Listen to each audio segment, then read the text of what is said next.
16 milhões de brasileiros vivem na miséria, com menos de R$ 70 por mês. Em casas improvisadas, sem acesso aos serviços mais básicos, como água tratada e energia elétrica.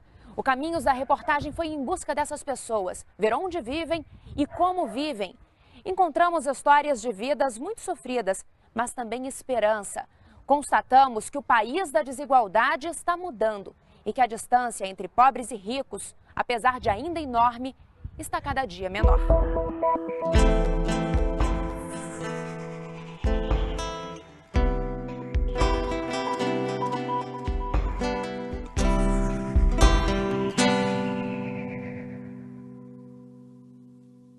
A pobreza, acho que é ver num lugar desse, sem ter dignação, ter lugar digno para morar.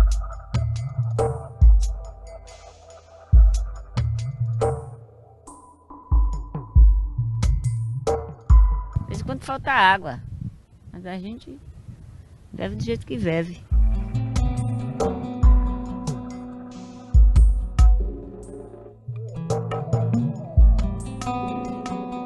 Uma casa como daquela lá, um prédio assim, que não fica assim, a casa caindo, né?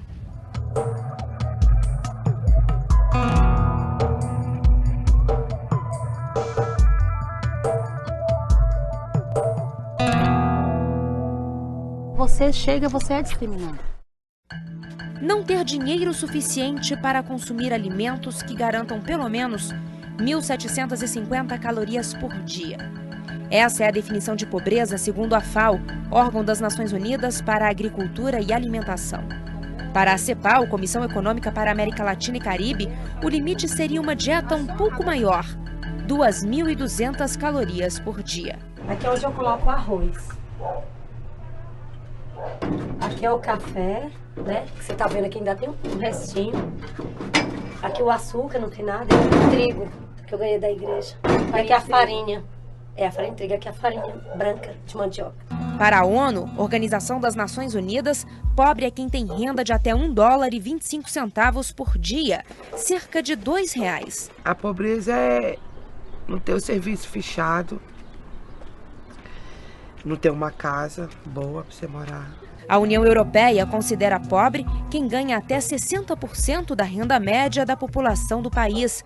Para se ter uma ideia, isso seria uma renda de pouco mais de R$ 2.500 para quem mora na Dinamarca. No Brasil, o Ministério do Desenvolvimento Social definiu como pobre quem vive com até R$ 140 por mês. Mais de 28 milhões de brasileiros estão nessa condição. Este ano, um novo recorte foi feito, o da pobreza extrema. Entra nessa classificação quem tem renda familiar per capita de até R$ 70 por mês. O cálculo é feito assim: a renda de todos na família é somada e depois dividida pelo número de moradores. 16.197.297 brasileiros são considerados extremamente pobres, o equivalente a 8% da população. A linha escolhida de R$ 70 per capita, eu acho, ela é muito baixa, eu acho que ninguém discute isso, mas ela tem duas grandes vantagens. A primeira é que ela é 100% compatível com as definições internacionais. E o segundo ponto é que eu acho que o fato da linha ser muito baixa, primeiro tem um consenso muito claro de quem está abaixo daquela linha é extremamente pobre.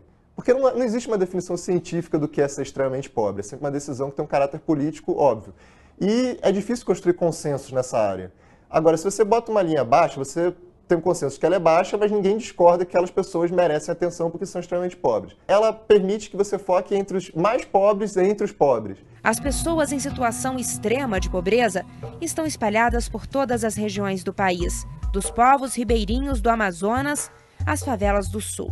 Mais da metade dos extremamente pobres vive no Nordeste. E no ranking dos 50 municípios mais pobres do país, 26 estão no estado do Maranhão.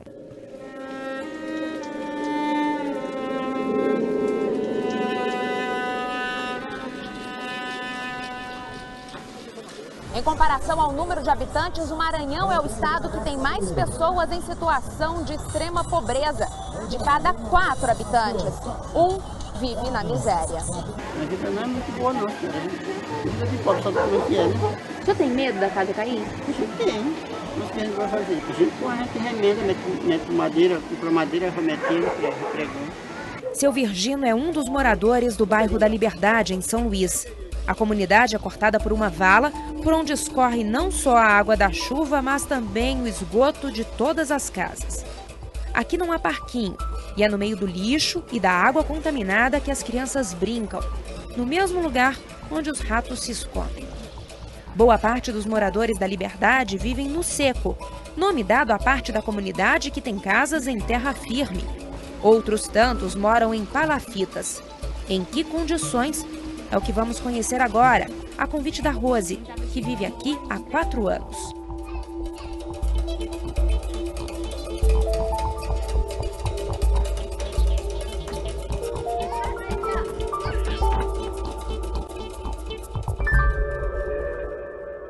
Essa é a casa dela. 2 cômodos para 6 pessoas. E não tem cama para todo mundo.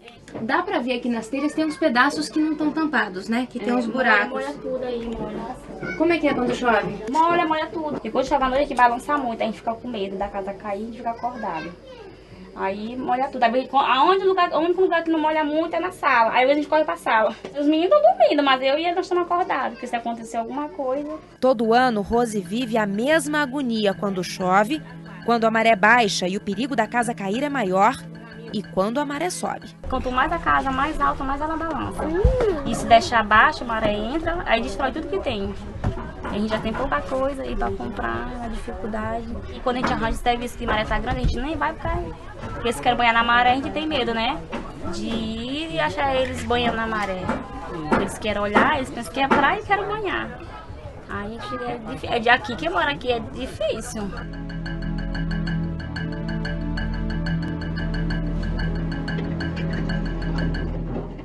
Em 1995, o Instituto de Pesquisa Econômica Aplicada, o IPEA, fez um levantamento da situação de pobreza dos estados brasileiros.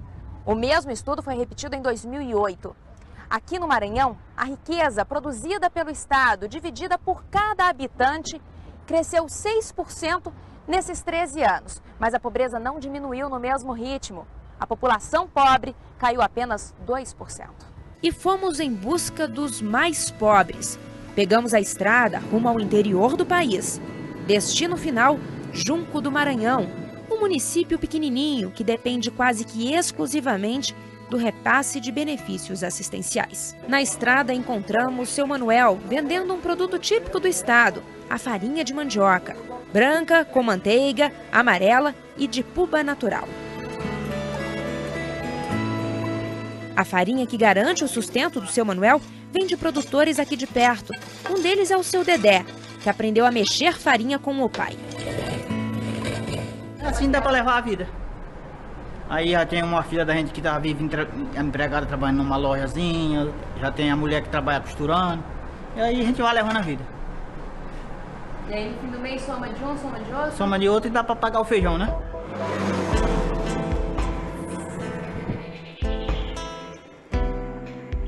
À medida que nos distanciamos mais da capital, o cenário muda.